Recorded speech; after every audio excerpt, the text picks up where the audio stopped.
Yeah, what's important about validation is that it is actually very not natural for us to want to do it, right? And I know a lot of product professionals, and we worked for startups, and all we've done is validate, interview, data analysis, market research, all this stuff. And then we have our own product idea, and what do? We start building it immediately. And we know better, it's just this kind of human instinct of just falling in love with your idea and thinking, oh my God, this is so cool. And you just want to get to the drawing board and you just want to start doing it because you're so fired up about it. And deep down, deep inside, you don't want somebody to tell you, you don't want to learn that it's not a good idea. Hey everyone, welcome to the GTM News Show. I got Elsa here today. Hey Elsa. Hi, nice to meet you. Thanks for joining. Nice to meet you too. Yeah, we just met a few minutes ago, and thanks for coming on. To give a little background for folks on the show, found Elsa on LinkedIn, as I do many of the folks that I bring on, and she was sharing some great content around product, really obviously B2B products, SaaS, that whole world, and as it relates to go-to-market, and especially in this world of efficiency and growing at the right cost, as my friend Sam Jacobs said on a recent episode, product is really important in that equation, right? And as a marketing and sales leader, professionally and personally, a lot of times we forget that, product, if the product doesn't work well, or if it doesn't actually solve an acute market need, or if we don't have product market fit, all these things are related to product. Doesn't matter how great your marketing or sales are. It doesn't matter how great maybe your customer success departments are. The other function to go to market, if your product doesn't land, then all of it falls apart. So that's why I brought Elsa on. Elsa, I'd love to just jump right in. And you had this concept that you threw out, which was really just building products that customers love. So let's start there. Let's define that, and then let's kind of unpack that for our audience. Yeah, I think it's always thrown out as this very simple thing, right? Oh yeah, let's just build something that people want, and then maybe that they want to tell others about. And it sounds very simple, but I think in reality it is very, very difficult. And we see that, right? I think we know that only 10% of startups survive, right? And only about 45% of startups reach product market fit, meaning most of us don't. And this is something I've seen in my own experience. I've been working in startups and scale-ups for a little over 10 years. And I've seen a lot of recurring issues coming back in marketing and sales, right? Or they kind of hit the surface in marketing and sales because we struggle to acquire clients. Sales cycles were very long. Sales conversations were very kind of painful. The competitive differentiator wasn't very clear. Customer acquisition costs were very, very high. Churn was also high. And usually the solution that people would go for is saying, okay, we should invest more in paid advertising, or let's hire an amazing VP of sales and he's going to pull us out of this horrible territory. And I always kind of was this very annoying person in the corner who was raising my hand and going, maybe people don't really want our product, maybe it doesn't. And this is a horrible thing to say, and especially if you've been on this journey for maybe 2 years, 5 years, or 10 years even, and you just really haven't hit that product market fit. But it is the underlying thing, as you just pointed out. If you haven't built something that people really want, nothing is going to save you, right? All the marketing budget in the world and the best VP of sales are not going to salvage that, which is why I like to think and talk about products. But I also like to think and talk about marketing and sales because I can't separate them. I don't think you can build a good product if you're not looking at all of those things, if you're not breaking through those silos. Because I don't want to build a product that isn't the same as what marketing is talking about, right? It's really not effective. So I think that's why you and I will have a lot to discuss. Love it. Super cool. Thanks for laying some context and some background.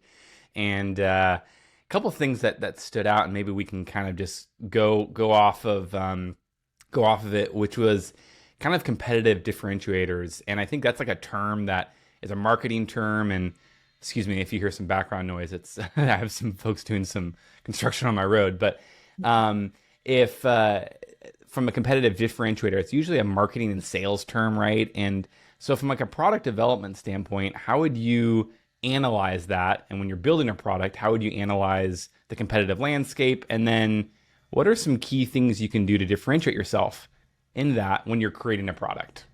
To me, it's so funny because people keep telling me like, oh, the concept you're talking about is actually marketing and sales. I'm like, no, it isn't. Like for me, competitive differentiation is a business driver, right? Like if you don't have anything that sets you apart from the alternatives that are already there, you're not really solving an unsolved problem, right? If you're not doing it better, then you're not really fulfilling the function that business has in society, right? The whole reason why business should exist is to meet a demand that is there, to solve a problem that is not yet solved.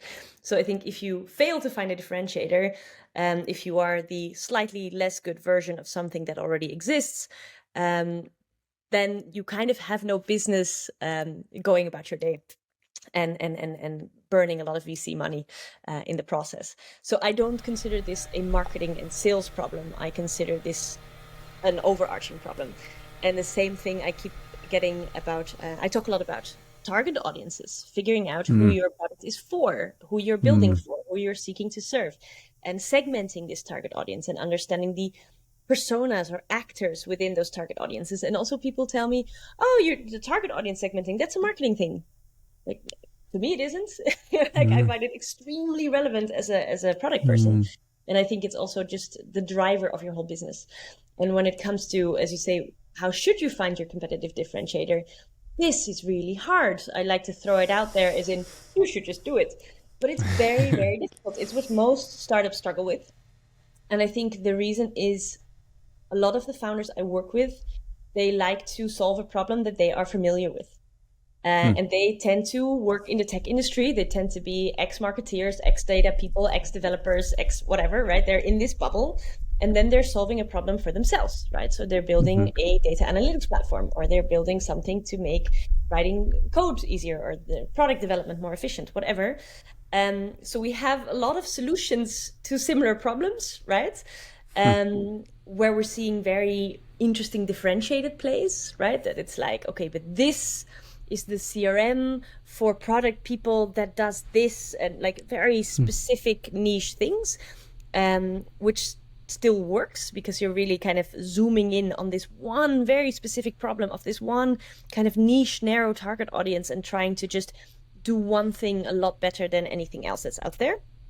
But I think there's also these super interesting spaces. I'm also advising some clients who are in these non-digital, still very analog worlds, where there is just a lot. It's basically a blue ocean. There's really a lot to improve, but also a lot more to educate, of course. Oh, we're definitely gonna get into that because you've piqued my curiosity very much. But I want to go back a couple steps here. So you mentioned ICP. I'd love to talk about ideal customer profile, and once again, it's a marketing term, right? Like I don't. Probably a marketer came up with that concept, I'm sure, or a salesperson did. And you mentioned your niche or your niche, right? What you're going after. And tell me about, how folks can create a product that, serves a micro ICP or a micro niche, right? Like focusing down. You hinted at that a second ago. And I've seen where, especially in globalization, like remote work, there's 1,000, there's like 100,000 SaaS platforms out there, especially in the SaaS world, right? And then just in general, with the ability for people to serve folks remotely, even service providers, right? Or e-commerce, right? People that can distribute globally. How do you think about, focusing on a particular market versus, boiling the ocean, for lack of a better expression, and going after everyone? Because I know, especially if we're raising money or if you're an entrepreneur, you're ambitious, and you're like, hey, I want to go after everyone. It's very counterintuitive to say no and just focus on a specific, segment of the market.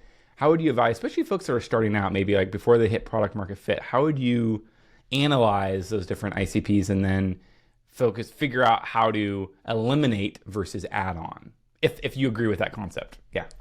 Absolutely. So I play a lot with pre-PMF startups who have a lot of assumptions.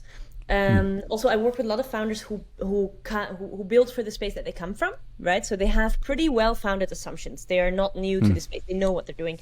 Nonetheless, they are assumptions. Until you have hit a certain number of sales or are happy power users, they are assumptions. You haven't really validated or proven anything.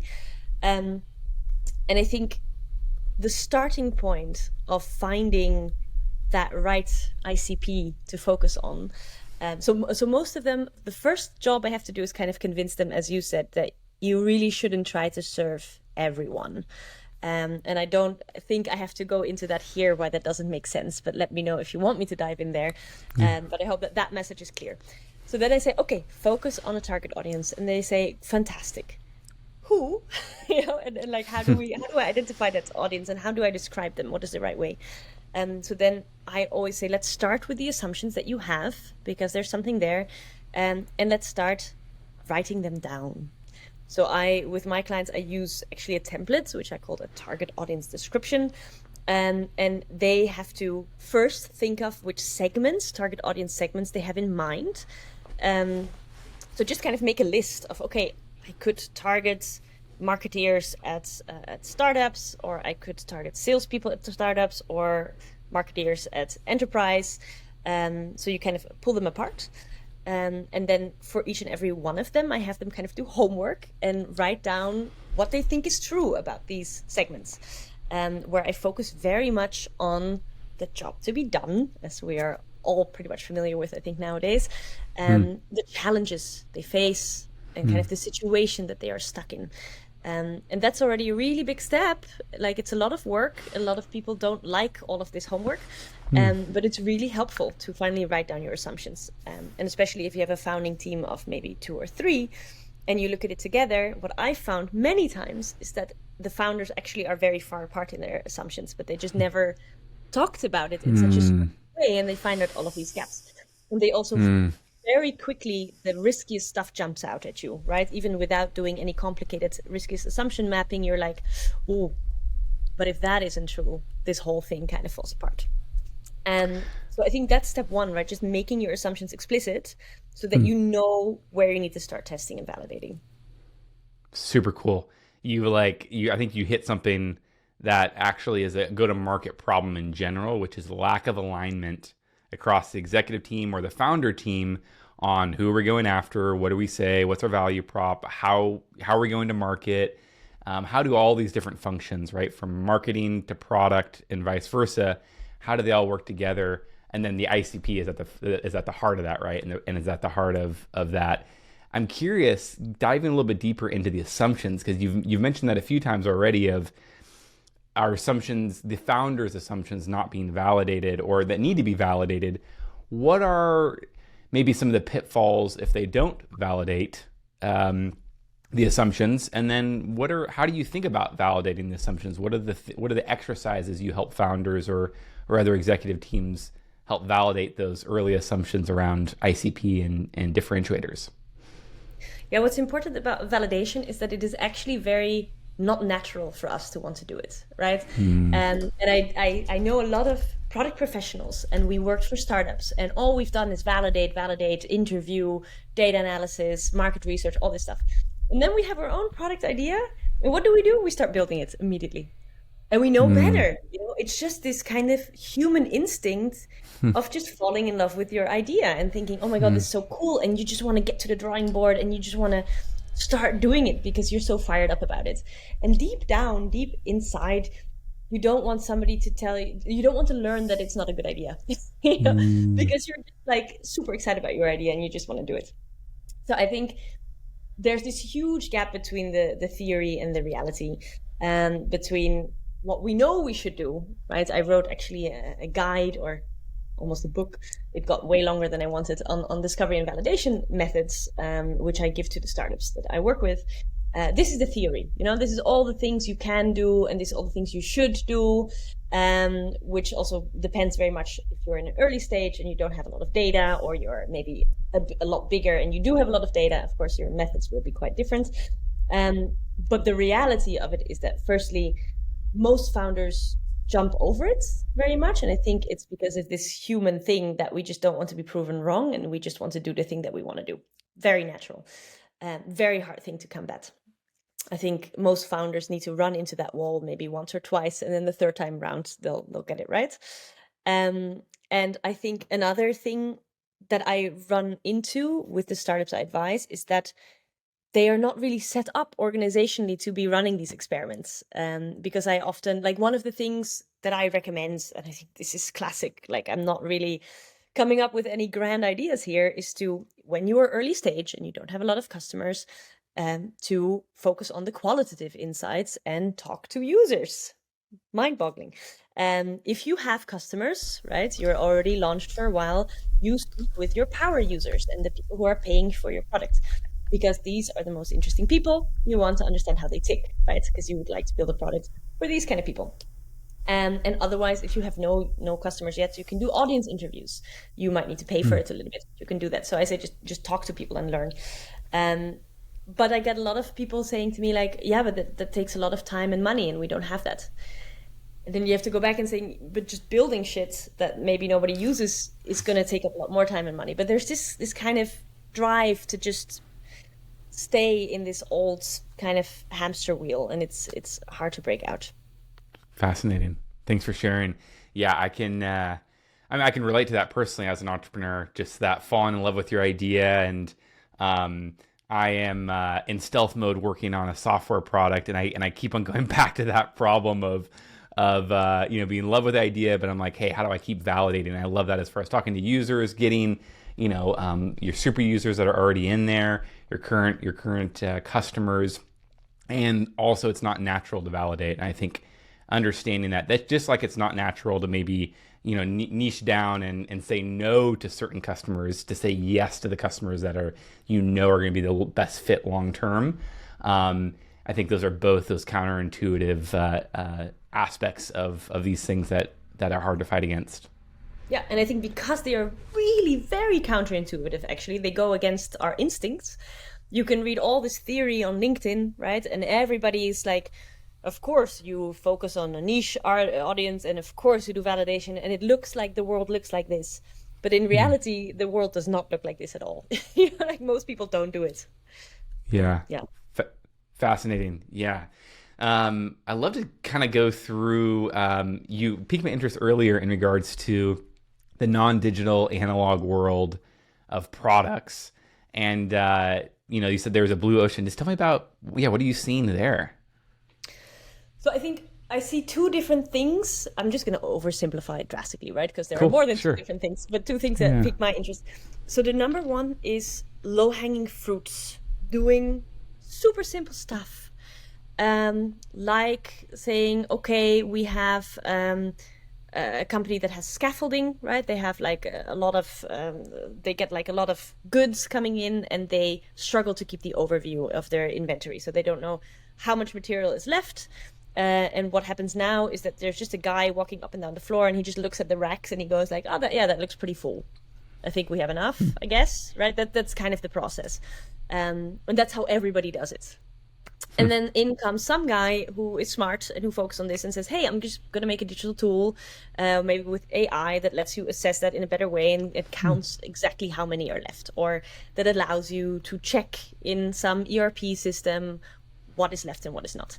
And this can be a relatively simple tool, maybe not a super complicated product even, but because the status quo is really inefficient, really difficult and inefficient, and also they're not used to these digital tools, there's really a lot to gain.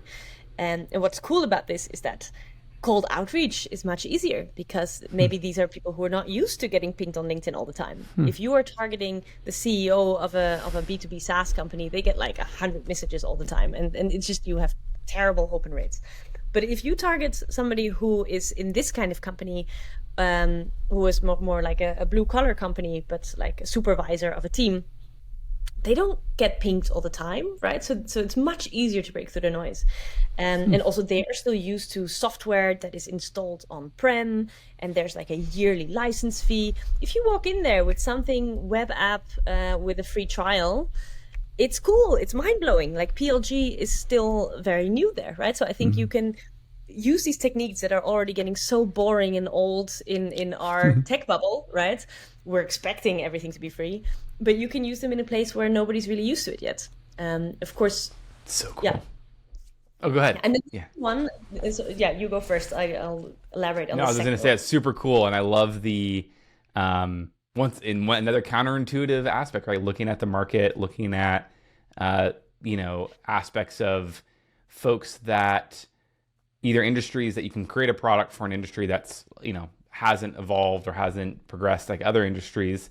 But then also all the go-to-market benefits of that, of like being able to use cold outreach or being able to, you're just way less competitive versus creating a product for somebody that, is already, saturated from a market. And I think that's also something a lot of times when we create a product or even when we pick an ICP, we don't think about all the downstream effects of how hard it will be to get to those people. Like, a common one is, hey, let's go sell to enterprise, right? Or let's go to some enterprise companies. And I'm like, especially for like a company that has no customers, and they're like, hey, let's go get an enterprise. And I'm like, sure, let's let me know how that works out, and it just because I think people's don't realize that, hey, yes, that enterprise company may have an acute market need that you can solve, but actually getting them to sign up for a service, right, it's just 10, maybe 100 times harder than it would be to go get somebody that's not enterprise. Not saying you shouldn't do that, not saying there isn't a place for that, but your CAC and your investment and your chances of success are just gonna be really hard unless you have a big pile of cash and you're willing to wait a year to sign them up, or just all the effects of going after enterprise customers. So I love that in regards to just thinking about when you create a product, think about how hard or how easy it is going to be to market it, right? And that also can help you, especially in your early days of validating, like we were trying to get customers and you're just trying to grow. Like your goal is to get customers. If you create a product that has a market that's too hard to get to, you might have a great product, but you'll never get it to market. And I see that all the time. And I think it's also about pain, right? I think it's about how much pain are they in right now? How big is that pain and how often do they have to face it, right? Because you ideally want a big pain that they face all the time so that they will make a habit out of using your product. And the good thing about these industries is that there are already digital solutions, right? You won't be the only one. But that's not the alternative they have in mind. Like I do a lot of discovery interviews for clients like this. I have one client like this, and their alternative is just walking there and looking at it, right? Or taking a picture on their phone. They are not using the platforms. There might be 1 or 2 or 5 or 10 others, but they haven't really penetrated anything yet. They haven't really scratched the surface. And the alternative is painful and time consuming and stupid, which is a really nice starting point, I think. Yeah, no doubt. Well, we only have about 5 more minutes left. I would love for you in 5 minutes to summarize how to create a product that people love. So no, just joking. It's or maybe just give us some like takeaways, especially for like the I'm not coming from products. So maybe folks that are not in product, but then also founders and folks that are looking to create a product. Like what are some non-negotiables? We talked about ICP, we talked about differentiators. Maybe what are some other non-negotiables? You're like, hey, your product has to have this concept or value, right? It has to do this thing for it to be successful. So the one thing I see a lot of people who are saying your product should have XYZ, your onboarding should be with gamification, onboarding should be very short, it should be like this, it should be personalized, it should be like... I disagree with all of those statements because I believe your product is only good for the target audience that you serve. So that's why I would go back to understanding who is it for, right? And really critically poking holes into who you think it is for and learning on that. And also not narrowing yourself down based on nothing just because you think it will be like that, right? So just be critical about your own assumptions and stay broad if you need to be because you're just not ready to go narrow yet. That's also fine. Just be honest. Don't come up with any random target audience because somebody told you have to have a narrow target audience based on no learnings whatsoever. And then going deeper into, okay, so what do these people want, right? Not all customers want this. Not everybody is created equal. So you have to really look at these specific people that you have in mind, or 10 different segments that you think might be good, and just put in the work to understand them, right? So again, drop your idea, drop your solution, take distance from the solution that you already had in mind, however hard that may be, and start talking. I think number one, in these classical jobs to be done interviews where you kind of try to figure out what they're doing and what is difficult about it, and be critical, be hard on yourself. I think that's the most important thing. And then try to validate these assumptions. So I think these conversations are starting points that you will come out with assumptions. You will not come out with validated truths, because it's people who are talking to you, right? So you should never just assume that that is not truth. If you've had 15 discovery interviews saying, okay, well, it validated my stuff. No, now you just have stronger assumptions. Now it's time to continue validating and learning. So there's a whole bunch of things that you can do. Nowadays, there are so many AI tools and no-code tools available to you that it's relatively easy to create a minimal prototype or an MVP, so that you can start learning. Don't create a random MVP, but do that based on the learnings that you've already had, right? Don't just start throwing darts at a dartboard without having a target in mind. First, outline your targets, learn about it, and then start throwing the darts, and just be willing to learn quickly. I think that's the most important thing. Stay close to your customer, and as soon as you have some data, stay close to your data. Super cool. I love that. Yeah, and I even heard some curiosity in there of like being willing to grow and be willing to adapt based upon what you hear and what you learn, and be willing to be humbled too when you find out you're probably wrong about your assumptions. And I think there's a lot of that too, and in this discovery and this journey. Any other takeaways you'd like to leave the audience in regards to product, creating product people love, and go to market in general? So I think one thing, like, because when I outline all of this, it sounds so easy, right? Oh, you just do the interviews and then you validate it and blah, blah, blah. And I feel like when you read the materials, it all sounds very simple. And I think it's just important to highlight that it is hard, and it is normal to struggle with this. And most people take years to find product market fit, and multiple tries and multiple pivots. And there is sadly no one size fits all answer. You should do this and that will work. So I just, I think my previous answer made everything sound very simple, but this is all the theory, right? You have to see how that works in practice for you, and it is going to be hard. I mean, that's maybe a depressing note to end with, but an important one nonetheless.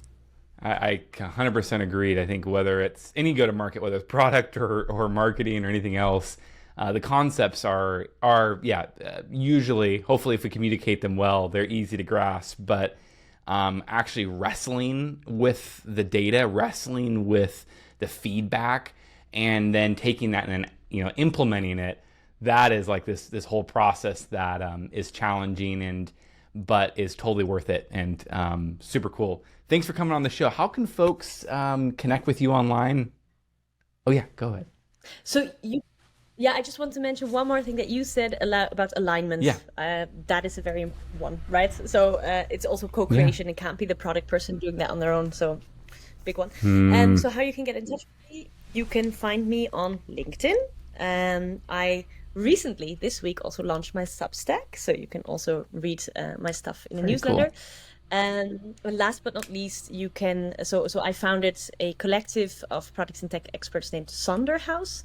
So my website is sonderhaus.io, and you can also reach out at else@sonderhaus.io.